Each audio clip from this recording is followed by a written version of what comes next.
So today we're going to focus on the female reproductive system and have a look at the female reproductive cycle. So before we begin, we need to have a look at some of the important anatomical features of the reproductive system. So what I've drawn up here very quickly is first of all the vagina, which then moves up into the cervix and then up into the uterus. Now, the uterus has a number of different important anatomical structures, such as the body of the uterus, the fundus of the uterus, and also the uterine walls, which is made up of a number of different layers. One layer, which we're going to focus on today, is the internal layer called the endometrium. Now, you can see that the uterus feeds through into two tubes. These are called uterine tubes, also known as fallopian tubes.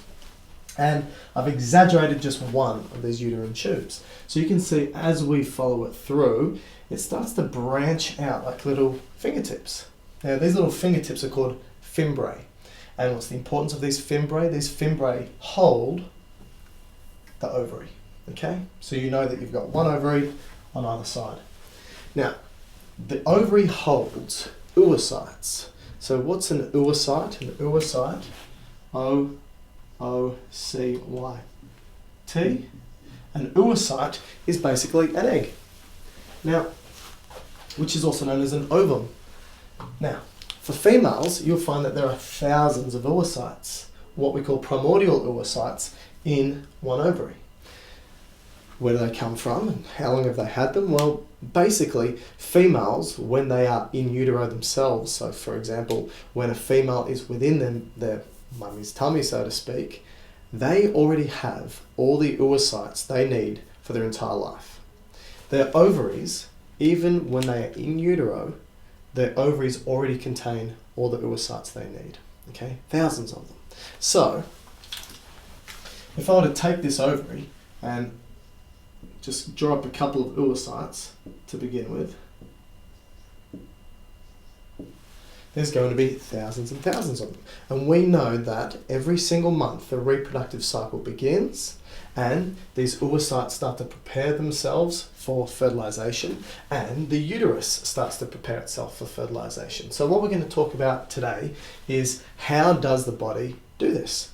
So we know that many hormones are involved, this interplay of systems is involved, and we need to look at exactly what happens with stimulating those hormones and what happens as a response to releasing those hormones. So I've drawn up a little graph here, or at least the start of a graph, where we're going to have a look at hormone levels over the reproductive cycle. So how long does a reproductive cycle go for? Well, on average it's 28 days, but it can be as short as 21 days or as long as 35 days. But the average is 28 days. So I've drawn 1 to 28 days here, and this is going to represent hormonal levels of the reproductive cycle. Okay, so what are we beginning with? Well, day 1 of the reproductive cycle. The ovary has a number of oocytes, and we call them primordial follicles. So these oocytes are called primordial follicles.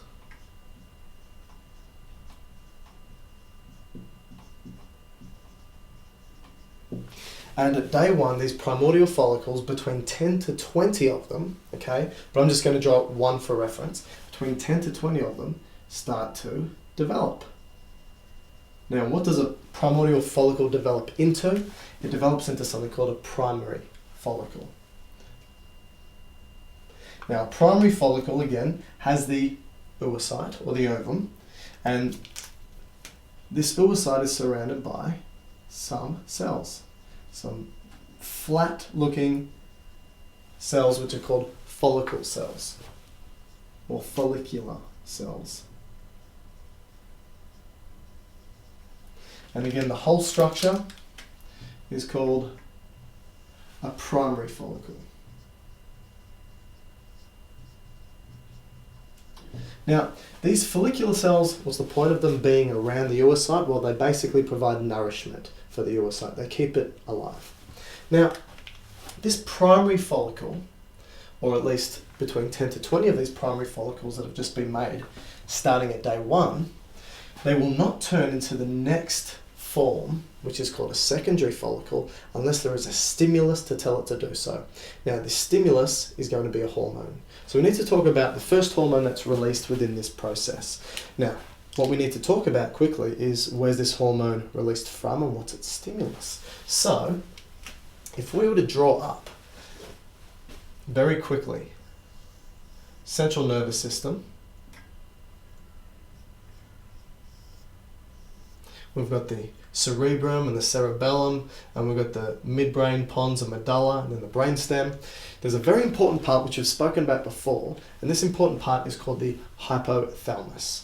Now, the hypothalamus is located around about here, and you know that just below the hypothalamus is a projection called the anterior pituitary gland and the posterior pituitary gland. So this is what we need to focus on to begin with. So I'll just get rid of this and I'll draw them up in more detail. So I've got the hypothalamus, I've got the anterior pituitary gland and posterior. So I'll just write them up for reference. Hypothalamus, anterior pituitary gland, and this one's the posterior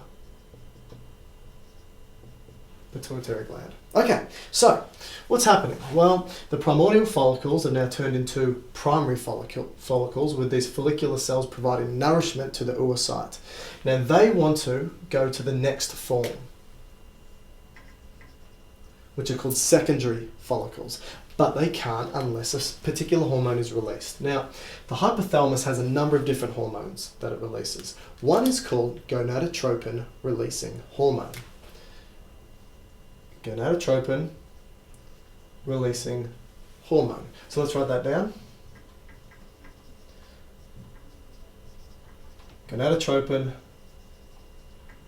releasing hormone. What this means is this hormone releases gonadotropins because it's a gonadotropin releasing hormone. What are gonadotropins? Well, gonado refers to sex cells, so this is going to be either the ovaries for women or the sperm cells for males, or testes I should say, the ovaries for women or the testes for males. So that's gonado. Tropin means it's a hormone that stimulates the release of another hormone. Okay, so gonadotropin means it's a hormone that goes to the gonads to tell it to release another hormone. And this gonadotropin releasing hormone, without trying to confuse it, releases gonadotropin. So the hypothalamus produces gonadotropin releasing hormone, and this travels down to the anterior pituitary gland to tell it to release gonadotropins, because that's a gonadotropin releasing hormone. So here in the anterior pituitary gland, we have gonadotropins which are released.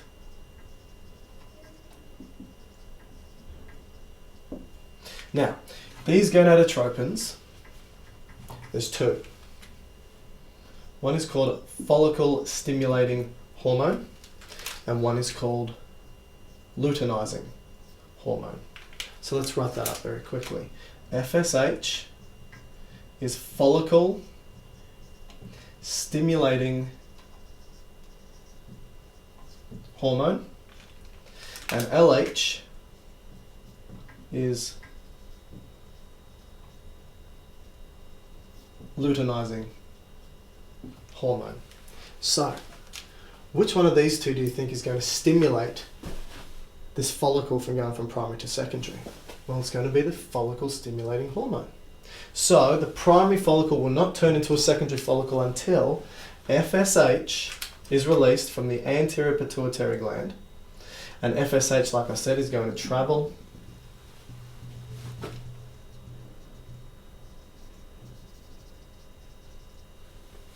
to the ovum, or to the ovary, and stimulate primary movement to secondary follicle. Now, a secondary follicle cell, again, has these follicular cells, but these follicular cells have now turned into something else. This something else is called granular cells. So the ovum or oocyte, the granular cells, which are now surrounded by another group of cells called theca cells.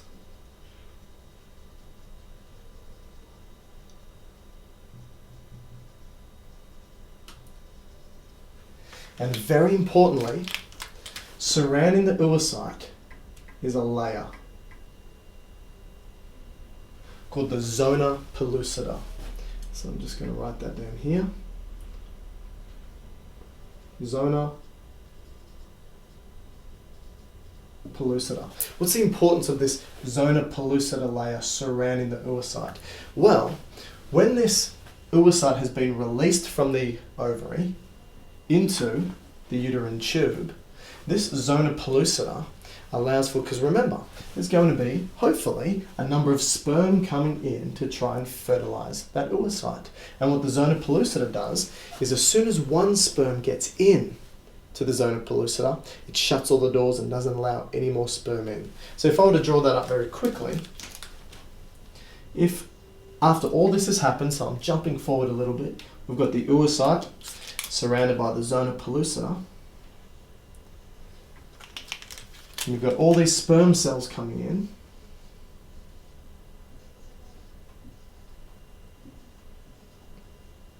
Once one sperm cell has penetrated through the zona pellucida, no other sperm cell can get into the egg to fertilize it. Okay? Very important. That's the function of the zona pellucida.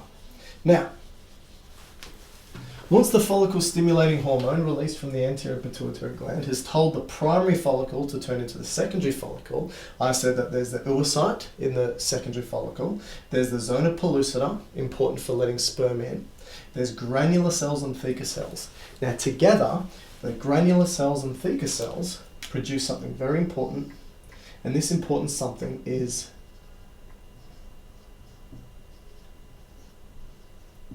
estrogen. The hormone estrogen. And what does estrogen do? Well, estrogen will travel to the uterus and will tell the uterus to start to prepare its uterine lining. Why is it doing this? Because it's saying, hey, there's a baby coming, fingers crossed. We need to prepare the uterine lining for implantation. So that's what this estrogen does. So, estrogen will travel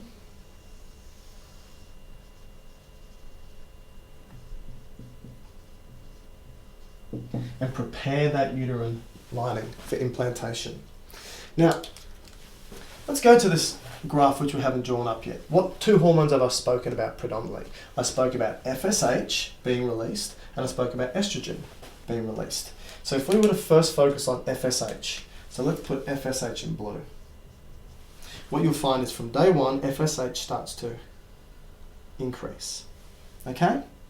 Why? Well, because once this primary follicle cell wants to turn into secondary, we need FSH to be released, and it's happening a couple of days after day one, starting from day one and moving forward. Once this has happened and we produce secondary cells, estrogen's being released, which means that, so let's write estrogen in green.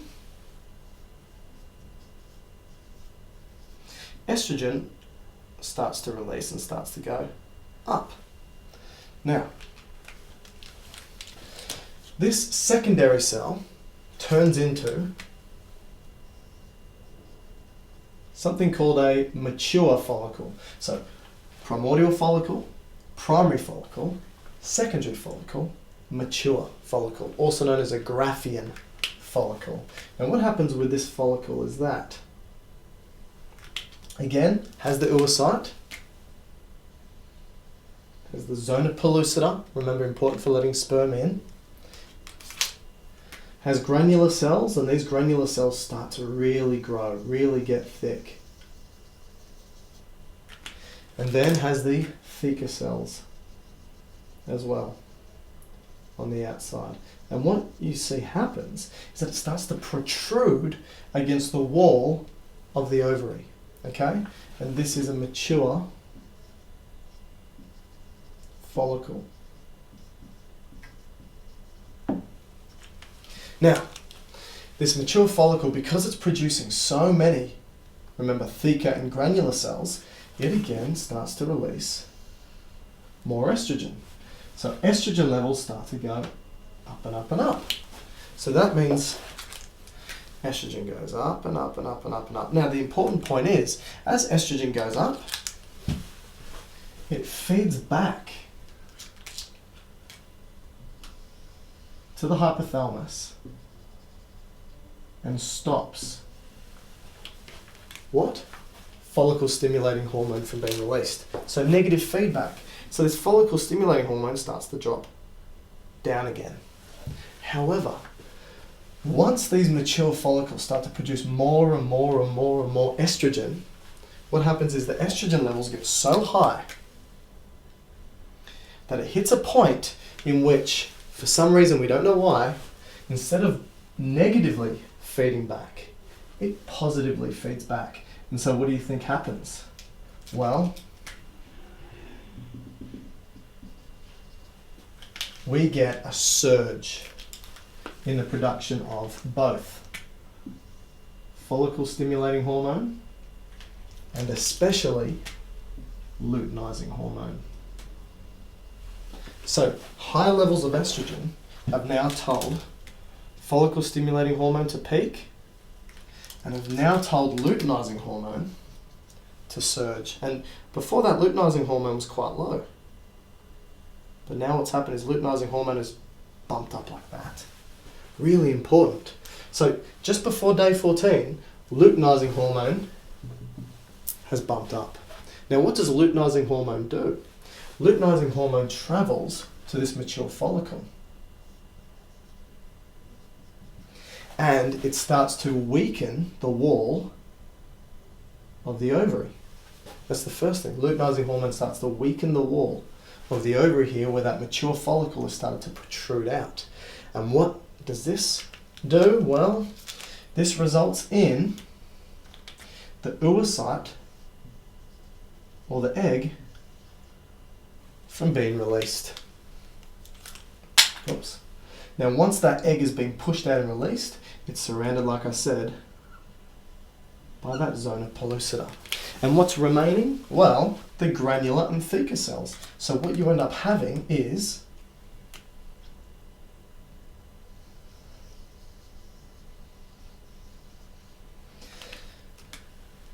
a remnant group of cells that look like that.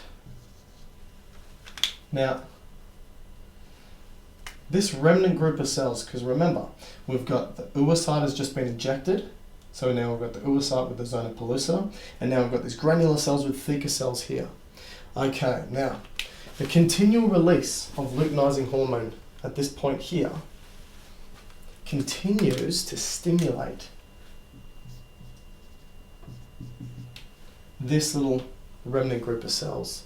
What's it tell these groups of cells to do? It tells them to release another hormone. And this hormone that it's telling it to release is called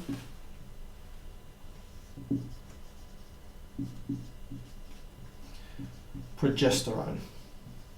What does progesterone do? Progesterone travels again to the uterus and it tells the uterus to really start to prepare its lining for implantation. Because think about it, that egg's now been released. It's going, okay, baby's coming. Really starts to prepare for implantation. So it thickens up that endometrium, and this is also what progesterone does, is it makes it highly vascularized. We've now got a huge amount of blood vessels in this endometrial wall. Really important. Now, think about what's going to happen. This thing here, which is now called the corpus luteum,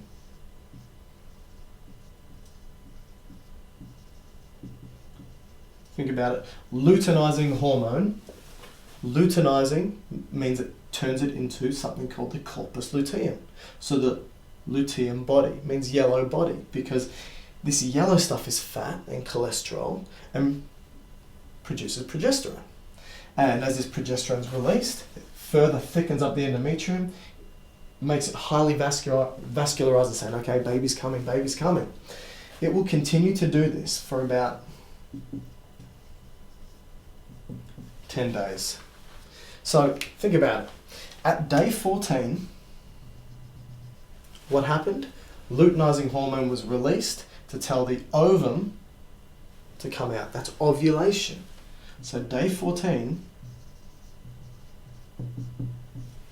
was ovulation.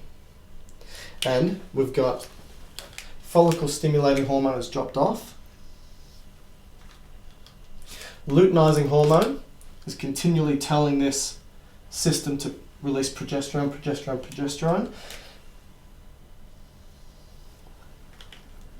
The estrogen levels have gone up and then start to drop back down again. But for 10 days, progesterone is continually being released by the corpus luteum to continually prepare this endometrial lining, which means that if I were to now draw progesterone up, it starts off low and then jumps up high and then jumps back down again. Now, for 10 days, because think about it, if no sperm comes to fertilize the egg, what happens at the end of the 28 days? Menstruation occurs. So let's talk about that very quickly. No sperm has come in. Do you think this corpus luteum has any idea that no sperm has come in? Has no idea. So what it's thought, what's going on is that it goes, okay, I've released the ovum, and that ovum is going to get fertilized by sperm and then implants itself into the endometrial wall. That's what it thinks. And so it goes, okay, I'll keep preparing the endometrial wall for 10 days. And then what should happen is if that ovum does get fertilized and implants, once that fertilized egg is implanted in the wall, a signal should get sent. If it doesn't happen, no signal gets sent. Now, after 10 days, this corpus luteum, if no fertilization has happened, it goes, I'm not hearing anything. What's going on? So it starts to degenerate and starts to die. And what happens to progesterone levels? It starts to drop off. As progesterone levels start to drop off, this endometrial lining, which is now thickened and highly vascularized, also starts to die off. And it begins to slough off. That means it starts to fall away from the wall. And this highly vascularized tissue starts to bleed out. At day 28, and this is called menstruation. So if no fertilization occurs, what happens? Well, what happens is no signal is sent, progesterone drops off, and menstruation occurs. So just as a very quick recap, what's happened? Well, every female starts off with thousands of primordial oocytes, primordial follicles. At day 1 of their cycle, reproductive cycle, these primordial follicles, between 10 to 20 of them, turn into primary follicles. These primary follicles, under the influence of follicle stimulating hormone, turn from primary follicles into secondary follicles. These secondary follicles have granular cells and theca cells, which release estrogen. This estrogen prepares the endometrial lining for implantation of a fertilized egg. In addition to that, it also sends a negative feedback signal to the hypothalamus saying stop releasing FSH and LH. But as this secondary follicle turns into mature follicles, it produces so much estrogen that for some reason that negative feedback reverses and becomes positive feedback. And you get this huge influx of both FSH and LH. Specifically, this LH results in this surge of luteinizing hormone that's been released. This luteinizing hormone is important because it tells the egg to ovulate. So that's what luteinizing hormone does, tells the egg to ovulate and also tells the corpus luteum to release progesterone. This progesterone will continue to be released for about 10 days and will further prepare the endometrial lining for implantation. If that egg does not get fertilized and does not implant itself, progesterone levels start to drop off. This happens at around about day 28. Once this progesterone levels start to drop off, the endometrial lining starts to die and slough off, and this is called menstruation. In the next video, I'll talk about what happens if that egg does get fertilized.